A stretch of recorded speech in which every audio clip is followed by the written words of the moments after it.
Welcome to Medrash Rabbah on the Torah. We have here a very short but quite interesting Medrash. It's in connection to, this is Parshas Nitzavim. This Medrash Rabbah is right in the beginning of Parshas Nitzavim. And it discusses tefillah, prayer.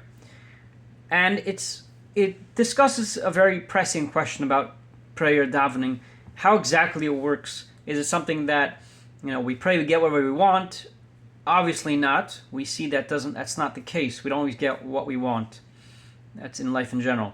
So the question is, how to view the power of prayer, what to expect, what not to expect. So the Medrash says like this. This saying is the name of Rabbi Elazar. Rabbi Elazar is the one who taught this, and he says like this. He says, do you want to know the power of davening, of prayer, right? The pressing question. You want to know the power of prayer? He says, I'll tell you what it is. He says, even if you won't see the full extent of prayer, you're right, you won't see the full outcome.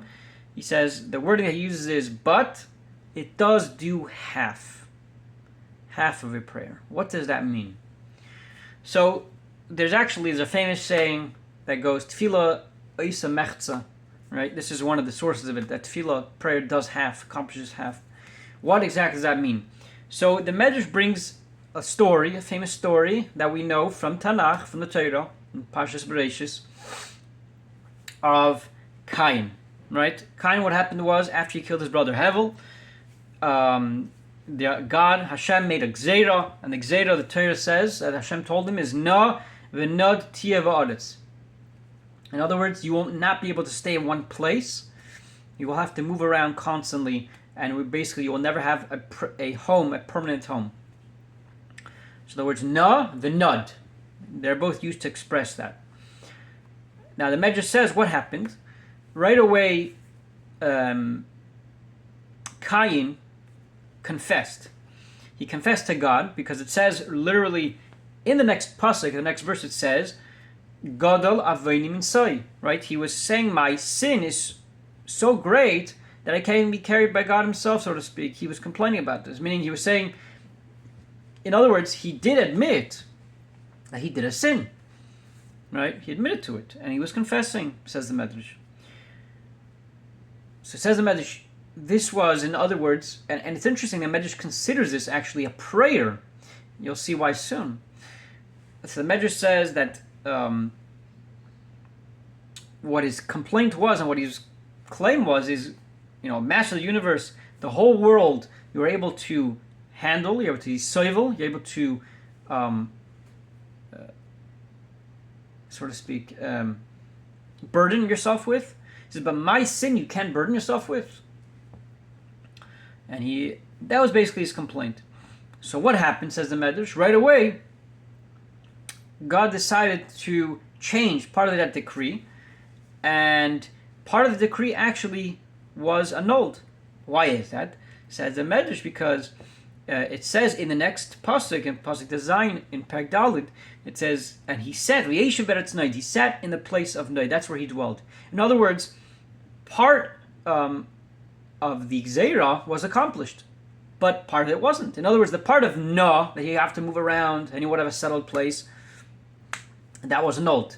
But the part that you'll have to be, because the word of the Torah is Nav and Nud, you'll be Nud, that was accomplished because he had to stay in a place called Noid. So in other words, it changed the trajectory of his Gezerah.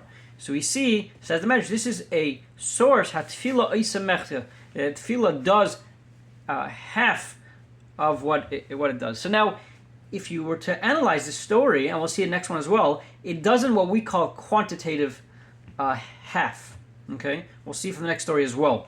The next story brings us a story of Chizkiah, the king Chizkiah. That what happened was Yeshayahu Hanavi told him that there was a decree upon him that he's going to die for something that he did, which was improper. What happened? Chizkiah went ahead and prayed, and he prayed very, very hard. And afterwards, what happened? God says, I heard your tefillas, and I will add to your life 15 years. So over there, the Medrash says also this is the concept of tefillah accomplishes half. Now, what exactly is this half? So it's not necessarily a quantitative. It could even be possibly a qualitative. In other words, if you look at the first story, what was accomplished? He was supposed to go out and just not have any specific place to live. What did his tefillah accomplish? That it changed the understanding of the gzeira. Nova was supposed to mean you literally are not going to be in one place, you're going to be constantly moving around. What did the tefillah do? It made that half of the wording of the gzeira was accomplished, and it ended up changing the whole trajectory of the gzeira. Because if you read it, half of it, nud doesn't have to mean, right? It didn't end up having to mean moving as well. It actually just meant a place called noid, right? Which is the same word. So it changed the trajectory. So in other words, tefillah doesn't necessarily have to be understood that that it does have quantitatively. But it could even quantitatively, it could change around the whole subject, take half of it, and it ends up have a whole different picture to it, right? Sometimes you take a picture and you cut it in half, it's a whole different picture. It changes the game. So that's a perspective on tefillah. In other words, tefillah may not be what we want it to be, but it could completely change the whole picture of what the outcome was supposed to be. So that's a way, a perception, how to look at it, and it could change in how we perceive prayer in general.